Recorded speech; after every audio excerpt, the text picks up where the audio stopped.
देखिए ये दो प्लेटों का टक्कर यहाँ पे दिखाया गया है, ठीक है। और इससे अर्थ क्रस्ट कैसे बनता है, नदियाँ कैसे निकलती है, इतना बड़ा समुद्र को कैसे वो संभाले रहता है, बसाल्ट क्या है, ठीक है, और ज्वालामुखी पर्वत कब बनते हैं और नॉर्मल पर्वत कब बनते हैं, ये सारी चीज़ें इस वीडियो में मैं समझाऊंगा आपको। पूरा देखेंगे आप तो कॉन्सेप्ट का क्लियर हो जाएगा, कहीं जाने की जरूरत आपको नहीं पड़ेगी। अब देखिए यहाँ पे दो प्लेटें आपस में टकरा रही हैं। देखिए इसको बोलते हैं महासागरीय ओसेनिक प्लेट और इसको महाद्वीपीय कॉन्टिनेंटल प्लेट। जब दो प्लेटें टकराती हैं तो क्या होता है कि आपको बोलते हैं दो, अगर मैं बता चुका हूं कि अगर दो बालू के ढेर को अगर आप सामने लाएंगे तो एक इस तरह का आकार उभार हो जाएगा, तो उसी तरह से क्या होता है, पर्वत का निर्माण होता है। अब यहाँ पर आप एक देखिएगा कि सबडक्टिंग ओशियन लिथोस्फीयर, तो यहाँ पे एक महासागरीय प्लेट है, ओशियनिक प्लेट वो नीचे जा रही है। ऐसा क्यों? क्योंकि ओशियनिक प्लेट हमेशा भारी होती है क्योंकि वो बसाल्ट से बनी होती है। बसाल्ट कैसे बनता है मैं आपको बाद में बता दूंगा, बस अभी ये समझिए कि ओशियनिक प्लेट भारी होती है। तो ये नीचे जा रहे हैं तो देखिएगा यहाँ पे मेल्ट हो रहा है और ये लावा ऊपर आ रहा है, ठीक है। अब प्रश्न उठता है कि ये लावा ऊपर क्यों आ रहा है, ठीक है, यहाँ पे लावा बन कैसे रहा है।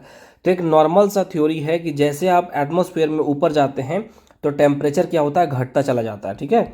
और जैसे आप पृथ्वी को खोद के नीचे जाएंगे तो क्या होता है, टेम्परेचर बढ़ता चला जाता है। इसीलिए अभी तक 40 किलोमीटर से अधिक की खुदाई के प्रमाण नहीं है, क्योंकि तापमान इतने तेजी से बढ़ने लगता है कि नीचे आप समझिए कि सूर्य की गर्मी के बराबर या फिर उससे ना भी हो, लेकिन अंदर इतना हीट है कि बहुत सारी चीज़ें आपका कोर में पिघला हुआ है। तो जाने के लोग हिम्मत भी नहीं करते और उतनी टेक्नोलॉजी अभी तक किसी भी कंट्रीज में डेवलप नहीं हो पाई है, ठीक है।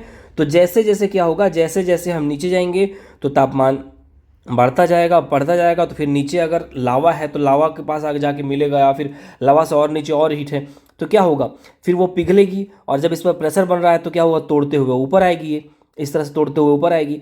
तो जब देखिए, जब प्लेट क्या होता है, जब जमीन के नीचे चली जाती है और जो भारी प्लेट है हमेशा नीचे जाएगी। अब वो क्यों? मान लीजिए कि एक बस है और एक कार की टक्कर है, तो दोनों में हवा में कौन जाएगा या नीचे कौन रहेगा, ठीक है। तो क्या वो बस यहीं खड़ी रहेगी और कार हवा में उड़ जाएगा, समझ रहे हैं इस बात को। तो भारी प्लेट हमेशा नीचे जाती है और हल्की प्लेट उसको ऊपर आ जाती है, ठीक है। तो ओशियनिक प्लेट भारी होती है इसीलिए वो अंदर चली जाती है, ठीक है। तो इससे क्या होता है, एक लावा का फॉर्मेशन होता है और जहां जहां जैसे जैसे परत तोड़ते हुए जाएगा उस तरह से लावा आकार बनता चला जाता है। जैसे आज हमारा काराकोरम बना हुआ है, हिमालय पर्वत से पहले ही बना है, ठीक है, और वो काला था इसीलिए उसको काराकोरम कहते हैं, है ना। तो इस तरह से आपका ये बन गया। अब देखिए ये बन गए, लेकिन जब ये ओसेनिक प्लेट नहीं रहेगा, देखिए जैसे कि ये बसाल्ट है या सिर्फ कॉन्टिनेंटल प्लेट लड़ाई होगा, जैसे कि हमारा इंडियन प्लेट क्या हो गया, यूरेशियन प्लेट से जब टकराया तो हिमालय में कहीं भी ज्वालामुखी क्रिया नहीं दिखती है। क्यों? ऐसा इसलिए क्योंकि दोनों के दोनों महाद्वीपीय प्लेट है। इंडिया भी क्या है, ओशियनिक प्लेट नहीं है इसीलिए भारी नहीं है, और यूरेशिया में भी समुद्र नहीं है, उसके बाहर बाहर है लेकिन इसके अंदर नहीं है, एशिया में। तो इसीलिए यहाँ पर क्या हुआ, तो जब कॉन्टिनेंटल महाद्वीपीय प्लेट टकराएंगी तो पर्वत का निर्माण हो सकता है, ज्वालामुखी नहीं होगा। लेकिन जब भी ओशियनिक प्लेट, महासागरीय प्लेट महाद्वीपीय प्लेट से टकराएंगी तो क्या होता है, भारी होने की वजह से ये नीचे चली जाती है और जब नीचे जाएगी तो लावा बन के ऊपर आती है, और इस तरह से क्या यहाँ पर क्या बनता है, एक ज्वालामुखी पर्वत का निर्माण होता है। इतना दूर क्लियर हो गया। अब देखिए बसाल्ट कैसे बनता है, तो कहीं कहीं पे क्या होता है ना, जैसे कि रेडियो एक्टिव चीज़ें होती है नीचे, जैसे कि मान लीजिए देखिए यहाँ पे लावा है ना, ये चीज़ें लावा बनी हुई है, तो यहाँ से फ्लो होता रहता है, तो बहता है। आप देखिए कहीं का एक होता है लावा ब्लास्ट करता हुआ निकलता है, उसमें बसाल्ट नहीं रहता, उसमें एक्सप्लोजिव रहता है, तो इसमें फ्लो बनता है। तो ये आप देखेंगे कई जगह चट्टान में आप देखेंगे ना, ऐसा लगेगा ना कि कुछ गर्म चीज़ गला हुआ वो पिघला है और बाद में जाके वो ठंडा होकर जम गया है। तो उसी तरह से बसाल्ट एक लिक्विड की तरह बहता रहता है। आप समझ जाइए जैसे कि एक सेक, कोई गाढ़ा सेक बनाना का गाढ़ा सेक बना दीजिए और उसी टाइप का लेयर ऐसा बनता है और जब जमता है तो वो ठोस हो जाता है, तो उसी को बसाल्ट कहते हैं, ठीक है। तो ये क्या होता है, समुद्र को थामे रहता है और इसीलिए वो भारी हो जाता है ना। अब देखिए यहाँ पर जब पर्वत जब बनते हैं तो लोग कहेंगे कि दो प्लेटें टकराएं, भूकंप आया और सबका विनाश हुआ। देखिए जब भी कुछ विनाशकारी घटनाएं होती है तो उसके बाद निर्माण भी होती है, अगर प्रकृति वो काम करती है तो, ठीक है, उसके बाद निर्माण होता ही होता है। यहाँ पर्वत बने, शुरू में तो ये गर्म रहेगा, हलचलें होंगी, कोई जानवर जीव जंतु नहीं होगा, लेकिन बाद में क्या होगा, जब यहाँ बारिश होगा तो धीरे धीरे काई, छोटे जीव जंतु, पौधे आने लगेंगे।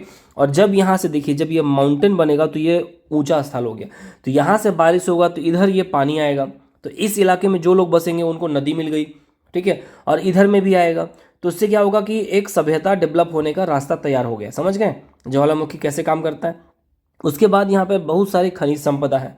तो कल को जाके यहाँ पर अगर माइनिंग करने का मौका मिला तो कोल हो गया, या फिर गोल्ड हो गया, या फिर डायमंड हो गया, इस तरह की चीज़ें, या फिर बॉक्साइट हो गया, एल्युमिनियम हो गया, कॉपर हो गया, इस तरह की चीज़ें मिलने की पॉसिबिलिटीज़ बनने लगती हैं जहाँ पर और इसी तरह से खनिज बनते हैं।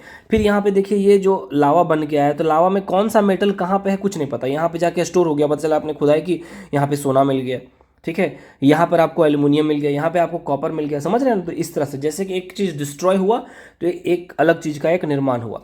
अब ये नदियाँ बन गई, अब इसके आसपास सभ्यता विकसित हो जाएंगी। समुद्र है तो यहाँ पर फिशिंग शुरुआत हो जाएगी, लोग मछुआरे पालने लगेंगे, यहाँ बहुत जीव जंतु बनने लगेंगे। फिर क्या होगा कि उसके बाद लोग रहेंगे और जंगल झाड़ उग जाएंगे, तो लोग यहाँ पे बहुत सारे केले हो गए, फल हो गए, आम हो गए, अमरूद, ये सब चीज़ें मिलने लगेंगे। तो इस तरह से सभ्यताएं डेवलप होती है। तो मैंने कैसे ज्योग्राफी को सोसाइटी से रिलेट कर दिया, समझ रहे हैं इस बात को।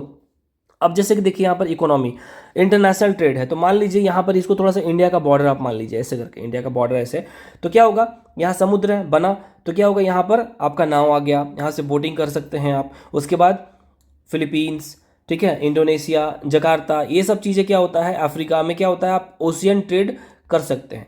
तो देख रहे एक चीज़ से होने के बाद कितना सारा फायदा होता है।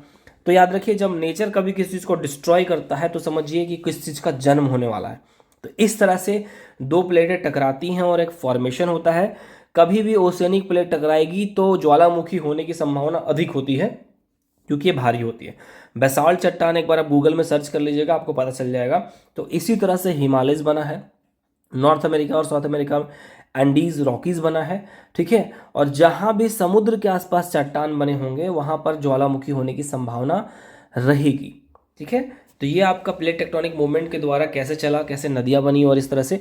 अब देखिए यहाँ पे थोड़ा सा एक लास्ट में मैं बता देता हूँ कि मिट्टी कैसे बनती है। अब बात समझिए यहाँ पे कि ये मान लीजिए चट्टान है, सुबह बहुत धूप पड़ रहा है, फिर ठंड हो रहा है, धूप पड़ रहा है, फिर ठंड हो रहा है, ऐसे तकरीबन कई सौ साल तक होंगे। तो यहाँ पर एक दरार उत्पन्न होने लगेगा, ठीक है, दरार होगा, उसमें क्या होगा, फिर बर्फ भर गया, तो बर्फ भर गया तो फिर क्या होता है, जब हीट पड़ेगा तो वो पिघल जाएगा पानी की तरह, फिर उसमें आएगा तो ठोस होगा, समझ रहे हैं ना। तो पिघलना और ठोस होना, फिर क्या होता है, उससे चट्टाने में दरार आती है, हवाएं चलेंगी, तो यहाँ से जो कुछ कंकड़ पत्थर है नदी के माध्यम से टकराते टकराते टूटते टूटते, फिर यहाँ से कुछ मिट्टी टूटते टूटते टूटते आके कहाँ पर स्टोर होने लगते हैं कहीं पर, और धीरे धीरे क्या होता है आपका इस तरह से मैदान डेवलप होता है, वही उपजाऊ होता है, ठीक है। मेन मिलाकर अगर मिट्टी आप देखेंगे तो कंकड़ से ही मिट्टी बनता है, समझ गए। तो एक टेक्टोनिक मूवमेंट से किस तरह से चीज़ें, सारी चीज़ें रिलेट होती है, ज्योग्राफी, हिस्ट्री, इकोनॉमी, सोसाइटी सब रिलेट होता है।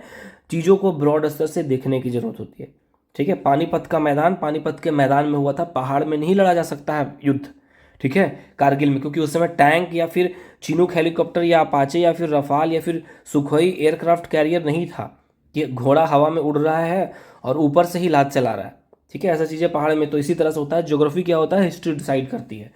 अगर मान लीजिए जैसे कि हमारा जो दिल्ली के एरिया है वहाँ से अगर इस्लाम एंट्री हुआ है पश्चिमी नॉर्थ वेस्ट से, अगर उस एरिया में अगर पूरे पर्वत लंबे चौड़े होते तो हो सकता है उतना विस्तार तरीके से वो भारत में ना आ पाते, समझ रहे हैं इस बात को। हाँ, तो ये मैंने चैप्टर बता दिया। तो ये चारों चीज़ को रिलेट करके कोशिश करिए कंप्लीट करने का, हिस्ट्री, ज्योग्राफी, पॉलिटी, इकोनॉमी।